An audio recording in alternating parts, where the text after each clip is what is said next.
영광 받으소서. 주님께서 여러분과 함께 또한 사제의 영과 함께 루카가 전한 거룩한 복음입니다. 주님 영광 받으소서. 그때 예수님께서 제자들에게 사람의 아들은 반드시 많은 고난을 겪고 원로들과 수석 사제들과 율법 학자들에게 배척을 받아 죽임을 당하였다가 사흘 만에 되살아나야 한다 하고 이르셨다. 예수님께서 모든 사람에게 말씀하셨다. 누구든지 내 뒤를 따라오려면 자신을 버리고 날마다 제 십자가를 지고 나를 따라야 한다. 정녕 자기 목숨을 구하려는 사람은 목숨을 잃을 것이고 나 때문에 자기 목숨을 잃는 사람은 목숨을 구할 것이다. 사람이 온 세상을 얻고도 자기 자신을 잃거나 해치게 되면 무슨 소용이 있느냐. 주님의 말씀입니다. 그리스도님 참여합니다. 평화를 빕니다. 평화를 빕니다. 사순절 둘째 날입니다. 40일 중에 어제가 첫날이었고 오늘이 둘째 날입니다. 주일은 사순절에 해당되지 않습니다. 주일은 작은 부활이기 때문에 그래서 사순절기 동안 주일 6번을 빼버리고 나면 40을 채울 수가 없습니다. 그래서 그 사순 제수일을 가진 이유가 빠진 주일만큼 채우다 보니까 사순절이 수요일부터 시작하는 거거든요. 이 사순절기에 오늘 우리 레지오 마리아 하려고 오신 우리 신자분들에게는 어떤 이야기가 도움이 될까요? 여러분들의 자녀를 보면 정말 눈에 넣어도 아프지 않지요. 그 아이들의 앞길에 아무런 걸림돌이 없었으면 좋겠죠. 모든 일들을 잘 했으면 좋겠고 문제가 없었으면 좋겠지요. 그래서 어떤 아이 엄마가 아이를 위해 빌어주었습니다. 우리 아이가 모든 사람들한테 사랑받았으면 좋겠습니다 라는 소원을 빌었습니다. 그 소원대로 됐습니다. 아이는 잘생기고 똑똑하고 재치 있고 또 지혜로웠습니다. 그래서 사람들한테 모두 사랑받았고요. 친구들도 그 아이하고 함께 놀기를 원했습니다. 그리고 친구 엄마들은 우리 애랑 놀아라 라고 늘 그 아이를 불러서 밥을 먹이긴 했거든요. 그래서 아이 엄마는 아이한테 손이 가는 게 하나도 없었습니다. 밖에 나가면 다 해결이 되니까. 심지어는 아이 성장 과정에도 주변에 큰 부자가 아이를 위해 계속 장학금을 줍니다. 너무 사랑스럽고 마음에 들어서 후원해주고 싶다고. 아이는 점점 친구들한테 미인하게 굽니다. 자기가 마음대로 조종하려고 그러고 자기가 원하는 대로 친구들을 휩쓸고 다닙니다. 친구들은 혹시 이 아이하고 멀어질까봐 그 아이 말에 철저하게 따릅니다. 어느 날 엄마가 창밖에서 보니까 그 애가 커서 이제 여자친구랑 사귀다가 마지막으로 이렇게 뽀뽀를 하는 장면을 목격하게 된 겁니다. 그 여자아이가 자기 아들을 위해서 예쁜 반지를 준비해서 아이에게 반지를 끼워주고 마지막으로 안아달라 그러고 입 맞춰달라 그러는데 안아주긴 하는데 입 맞춰주긴 하는데 그 행동이나 표정에서 하나도 사랑스러움이 들어있지 않은 겁니다. 이 반지가 뭔가 쳐다보는 그 눈빛을 엄마는 더 또렷이 볼 수가 있었던 겁니다. 아이는 나중에 후원을 받아서 먼 도시로 큰 도시로 나가서 좋은 대학을 다녔습니다. 거기에서 이제 엄마가 위독하다라는 소식을 듣고 온 거죠. 엄마의 임종을 지키면서도 아이는 엄마를 위하기보다 자기를 더 위했습니다.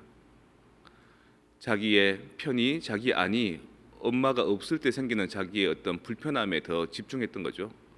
그래도 엄마는 아이가 믿거나 싫지 않았습니다. 왜? 자기 목숨보다 소중한 아이였기 때문에. 엄마가 돌아가시고 난 뒤에도 아이는 점점 더 나빠지기 시작했습니다. 자기 중심적이 되고 자기만 전부인 줄 아는 아이는 어느 날 사람들에게 편지를 썼습니다. 내가 몇 날 몇 시 어디에서 마지막 죽음을 맞을 텐데 그 편지를 받은 사람들은 막 쫓아오기 시작합니다. 그리고 오는 도중에 그 아이는 사람들이 왔을 때 마지막 죽음을 보여주기 위해서 자신이 얼마나 중요한 존재인지를 느끼게 해주기 위해서 아주 독한 약을 마셨습니다. 너무 괴롭고 힘들죠. 속이 타들어갈 듯하지요. 엄마가 늘 기도해 주던 하느님께 빌었습니다. 하느님 살려주십시오. 너무 괴롭습니다. 살려주십시오. 우리의 기도는 잘 안 들어주신 하느님께서 그 아이가 기도를 하니까 나타나셨습니다. 나타나셔서 그래 살려주마. 대신 앞으로는 네가 다른 사람들로부터 사랑받는 것을 내가 거두어 가마. 괜찮습니다. 거두어 가십시오. 저는 사실 그 사랑 때문에 너무 삶이 무료하고 심드렁하고 너무 힘들었습니다. 차라리 그걸 거두어 가십시오. 자기가 쓴 편지 때문에 친구들이 찾아왔을 때 그 아이는 살아 있었습니다.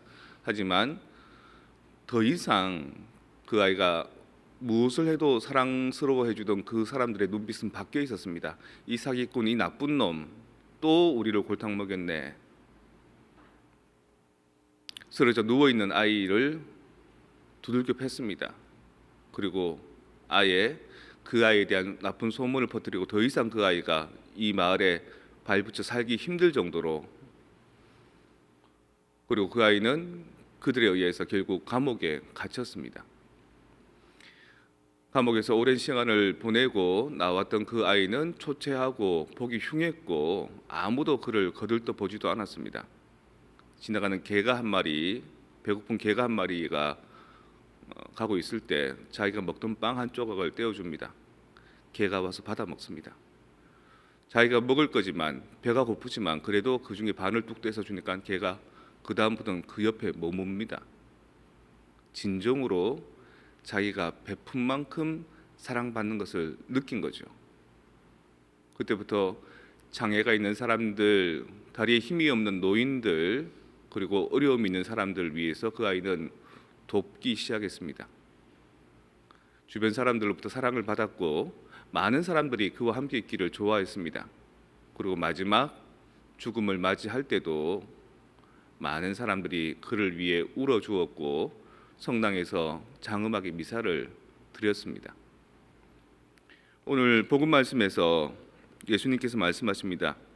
사람의 아들은 반드시 많은 고난을 겪고 원로들과 수석 사제들과 율법 학자들에게 배척을 받아 죽임을 당하였다가 사흘 만에 되살아나야 한다라고 말했을 때, 오늘 루카 복음 말고 다른 구절에서는 베드로가 스승님 그래서는 안 됩니다. 당신께서는 그런 일이 있어서는 안 됩니다라고 얘기를 합니다. 그때 예수님의 대답은 아주 단호하고 날카롭습니다. 마귀야 물러가라. 너는 사람의 일만 생각하고 하느님의 일은 생각하지 않구나. 사람이라면 역경과 고난을 통해서 자신의 한계를 깨닫고 변해가고 개선되어 가야 되는데 그런 어려움이 없는 사람은 셀피시하고 이기적으로밖에 될 수 없다라는 가르침을 주시는 겁니다. 오늘 신명기 말씀에서 보아라 내가 오늘 너희에게 생명의 길과 죽음의 길을 준다. 하느님의 법도를 따르는 생명의 길, 하느님을 따르지 않는 비양심적인 죽음의 길이 있는데 그 둘 중에 무엇을 선택할 것인지는 너희에게 달려있다.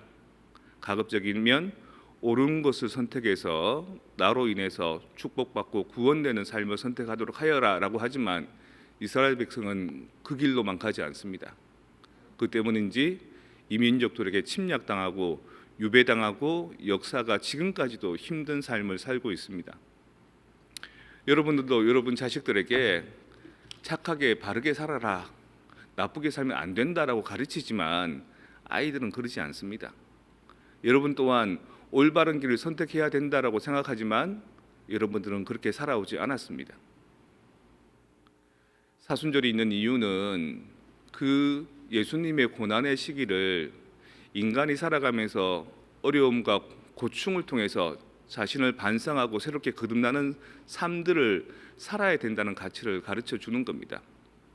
탄탄대로 아무 근심 걱정 없는 것, 모든 사람에게 칭찬받고 사랑받는 것, 그렇게 돼서는 스포일되고 나빠지고 악해진다는 가치, 그게 바로 제가 얘기해 준 그 이야기 속에 담겨 있고 예수님의 오늘의 복음 말씀에 담겨 있는 겁니다. 아픔 없이 어떻게 좋은 사람 될 수 있겠습니까? 여러분들 지금 나는 괜찮다, 나는 좋은 사람이다라고 생각하지만 그것보다 여러분 훨씬 더 반성하고 개선하고 노력해야 될 것들이 많고요. 여러분뿐만 아니라 여러분 자식들도 그러한 길을 꼭 겪어야 될 겁니다. 만약에 여러분들에게 새롭게 자녀가 태어났다면 그 아이를 위해서 무엇을 빌어주고 싶습니까? 아니면 여러분 내면의 아이에게 무언가를 기도해주고 싶다면 여러분 자신에게 무엇을 기도해주고 싶습니까?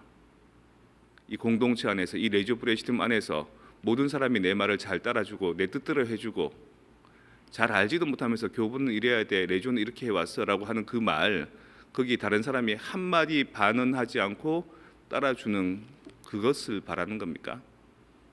오히려 이유 없이 까닭 없이 내 존재를 싫어하고 내가 하는 말을 귀담아 듣지 않고 오히려 내가 하지도 않은 것들에 대해서도 사람들이 입에 물고 흉허물을 나눌 때 그때에도 저는 죄인입니다, 그런 대접을 받아 마땅합니다라는 반성의 마음으로 자신의 옳음을 좀 더 추구해 나가는 것, 그것이 바로 사순절의 의미이고 여러분들이 그 단체 활동 안에서 조금 더 닳고 가다듬어져서 옥석이 되어가는 과정들이 아니겠습니까? 남들의 비난을 두려워하지 마십시오. 여러분들의 단점을 자꾸 숨기려 하지 마십시오. 있는 그대로 드러내놓고 그것으로 인해서 부딪히는 것을 통해서 우리는 가다듬어주고 완성되어 가는 것입니다. 정말 내 자녀에게 빌어줄 것이 있다면, 정말 나 자신에게 기도하고 싶은 것이 있다면 반성하는 마음을 청하십시오. 잘못했습니다. 다시는 안 그러겠습니다. 앞으로는 최선을 다하겠습니다. 이 회개와 반성의 마음이야말로 우리를 가장 아름답게 이끌어 줄 것이고 우리를 부활의 삶으로 매일매일 변화시켜 줄 것입니다. 이 과정을 쓰지만 몸에 좋은 약처럼 꿀꺽 삼킬 수 있는 그런 은총의